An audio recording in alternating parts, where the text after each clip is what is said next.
You're listening to the Parents of Hardworking Teens podcast, episode 83. Dealing with the questions where there's no right or wrong answer. I hated hearing that as a student. And to be honest, still hearing that today as a teacher and examiner who does know how to deal with those types of questions, it's still not very helpful. It doesn't give any real direction or guidance. And actually, there clearly is a right answer. Otherwise, everyone is going to be getting 20 out of 20 for those big essay questions. And that definitely isn't happening. So if your teen also finds that phrase, there's no right or wrong answer, a little bit of a nightmare, to be honest, rather than something to be excited about, then stay tuned.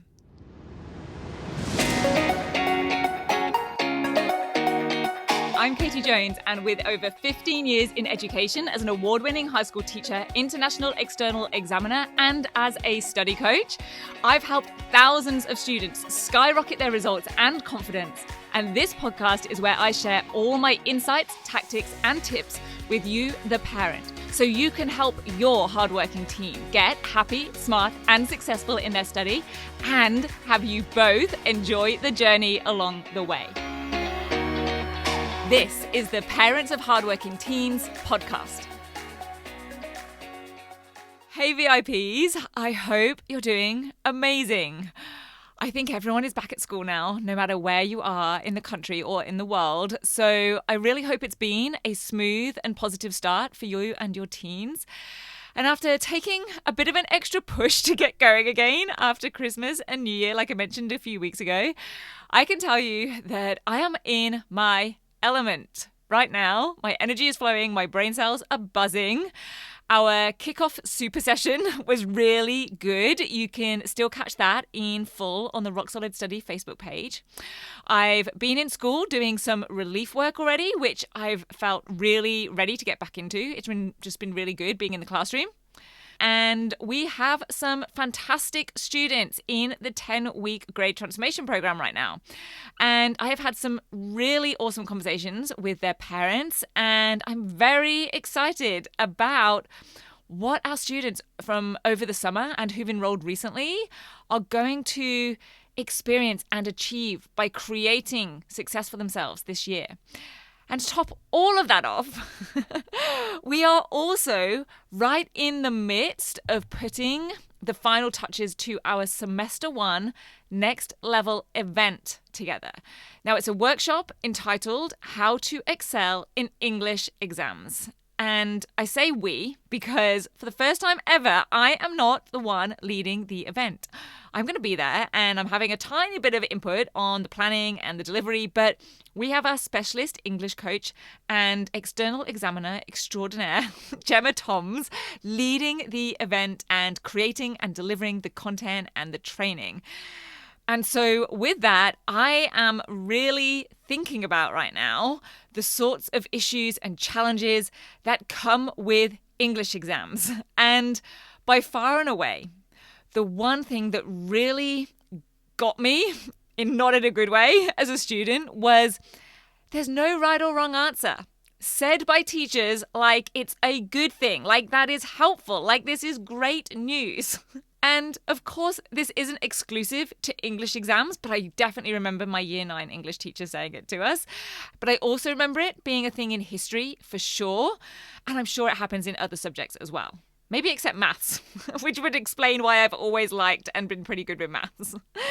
So if your teen is anything like me and they need or just want something a little bit more structured and focused than that to go on, then definitely listen in. And if they're the opposite of me, if they love a blank canvas, then this will still be useful as it will help them refine and up-level their responses for any subject or topic. Maybe it's art, maybe it's history, maybe it's anything that's open to interpretation like drama or dance or a design subject.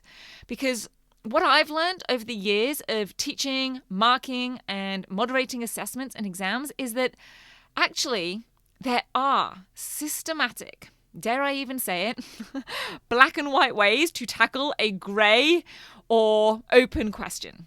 And I've noticed and really focused on the fact that even the most open tasks are better, or we can create a better response, or they're easier to deal with when there is some sort of system or there are core concepts that underpin them. And this is often the case in real life as well as with study. So as an example, I really love photography. And one of the concepts or one of the guidelines when composing or positioning and framing a photograph or a scene is that rule of thirds. To the extent that camera lenses even have a setting where you can have that overlaid on what you can see through the lens.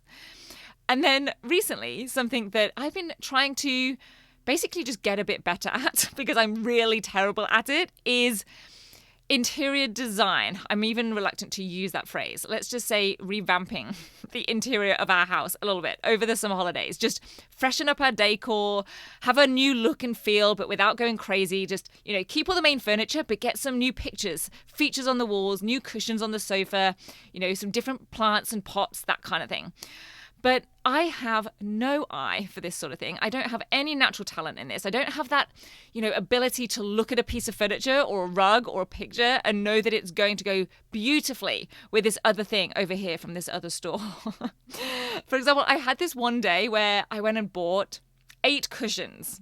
Some of them matched, some of them I thought just kind of nicely complemented and coordinated, but I got them home. I decided half of them looked terrible when I actually put them on the sofas, and I literally took 4 of them back the next day. Basically, what I would like invented is some way to just pick out one of the beautiful interior photos on realestate.com or in the posts on Instagram and copy paste it into my home. But while that isn't yet available, while I had some time to do some other things over the summer, I started Googling and trying to find some interior design guides and watching some YouTube tutorials. And turns out there are some key concepts to work with, like certain themes and certain things that can and cannot be put together, and how many. So, for example, having like a bit of a color palette, there's one base color, there's a neutral secondary color, and then you have 1, maximum 2 complementary accent colors. And then you get variety through, it turns out, textures. Now, I've sort of thought about color, but I've never really thought about textures. That was a bit of a game changer for me. That was definitely helpful to have, a structure, a system, like a plug and play. This color, these textures, go. So with an open task, whether it's home decor or an analytical essay or a research project, having some core concepts to work with, a system, some guiding rules to work with, I think makes things a lot more productive and successful and enjoyable and a lot less frustrating and less time wasted redoing, scrapping, restarting, like returning half your cushions to Spotlight, wandering around Adairs hoping that something is going to just magically work for you, and then ending up driving miles to IKEA where everything is systematized. Just saying. So the first thing I would share is that there are right answers and there are wrong answers. Now, that might sound a little bit controversial, but if we think about it, there are things that your team could write about that fit the question, and of course, they could write something that is just totally wrong. It just doesn't relate. It's just plain incorrect, either factually or interpretation-wise. So it's not so much of a right answer situation, but it's more of a right way to answer the question situation. And in particular, I would offer a way to do that at a high level. Because like I said, we aren't all getting 20 out of 20 on those big essay questions. And these sorts of questions are generally those extended response or essay type questions. So of course, there is an actual answer to the question, the thesis statement, or the position that your team is taking, or the argument that they're making, and there will be right answers or appropriate or relevant thesis statements. And there will be wrong ones. Like I said, ones that just don't work. And then there are many different ways to back up a right answer with evidence and analysis. And there are ways that you could try to make what I would label or consider or name as a wrong answer viable or acceptable to the marker by very carefully selecting evidence that supports it in some way. And that is technically possible, but my position is, why risk it? Why make life hard for yourself? And it might be kind of fun or interesting to do that in class or for a task that isn't being formally marked, then for sure, go for it. Definitely explore those avenues, but I would not recommend it for a formal assessment or an external exam. So here are some of the things that I would ask any student who I'm working with who's trying to grapple with one of these no right or wrong answer type questions. Here's how I would try to guide them and get them on track to figuring out what some of those right answers could be. So I would ask something like, what do you think the expected answer is? What's the most obvious answer here? Or what do you think the author or the artist or the director wanted you to think or feel? What's the message they were intending to convey? What would most people think about the historical event if they learnt about it in the way that you've just learnt about it in class? So if their question asks something like, what does this novel, or whatever it is that they're studying, say about power and control maybe? With the idea that it could be saying all sorts of things. Different people might take away different points of significance from the story, the novel. Rather than being overwhelmed by that, just think, okay, what is the moral of the story? What is the point that the author wants to make here in relation to power and control? What do you think is the opinion or the message that the author is trying to get across? Or maybe it's analyzing an event in history. What would most people think given the information and the sources that you have been studying? What would your teacher be expecting you to say? Let's say it's a history essay asking about how effective a particular leader was. Well, your teen just needs to look at the evidence, the events that happened, and how that leader influenced them. That's the subject knowledge part. And then from that, decide, yes, it seems they were an effective leader, and here are the reasons. Or, no, they weren't.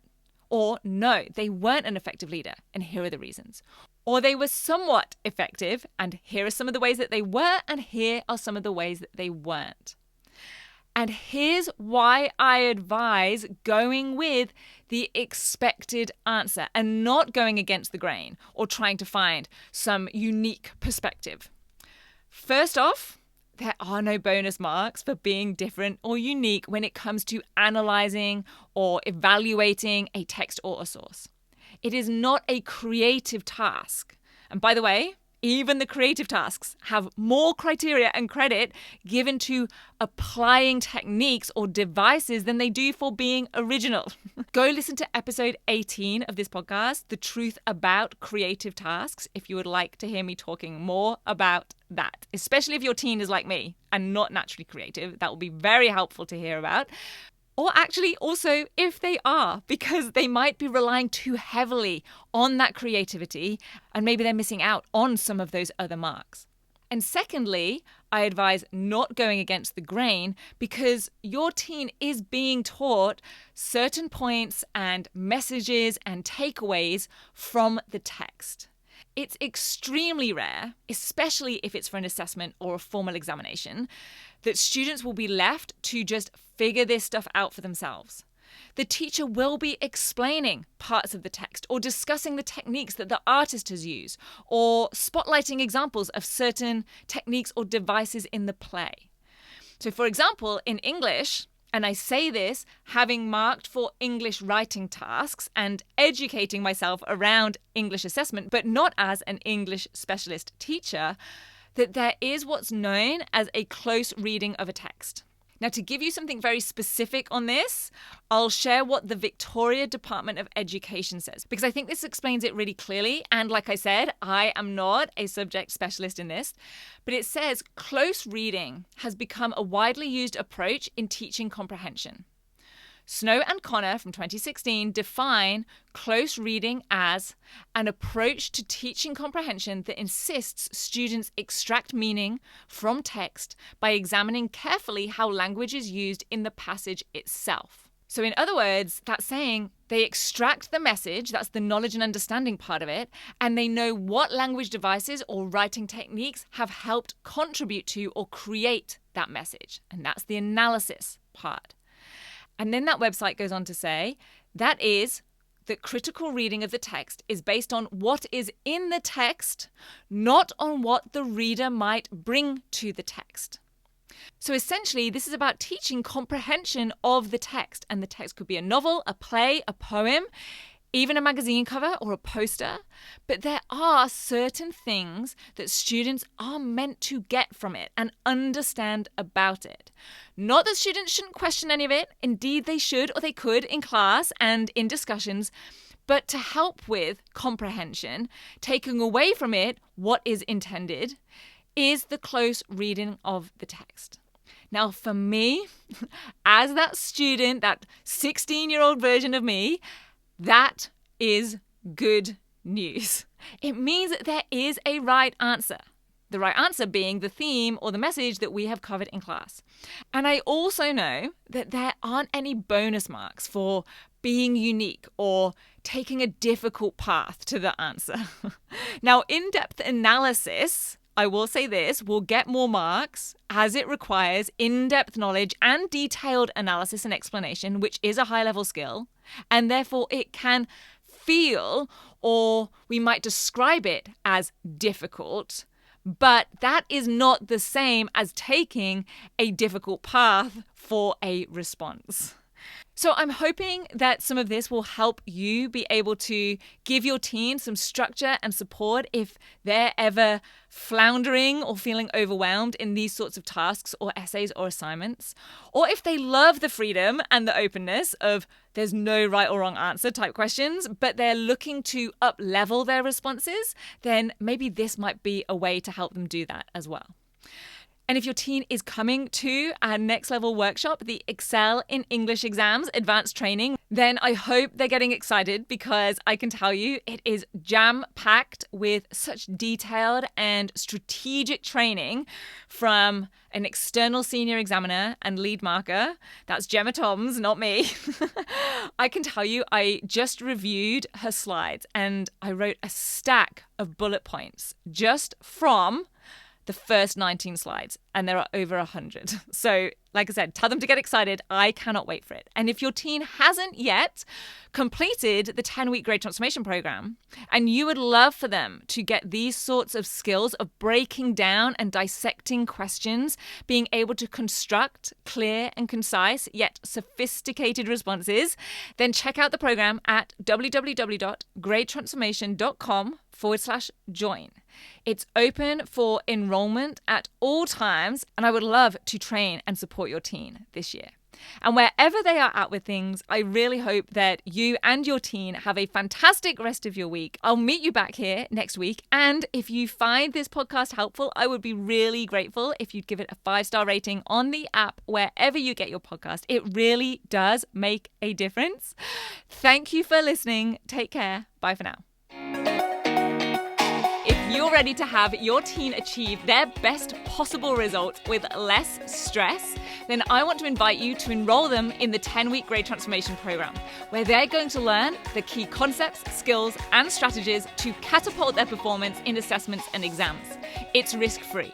They either achieve bigger and better results with a whole lot more confidence in 10 weeks, or we refund you in full. Just head over to www.rocksolidstudy.com/program, and I'll see you there.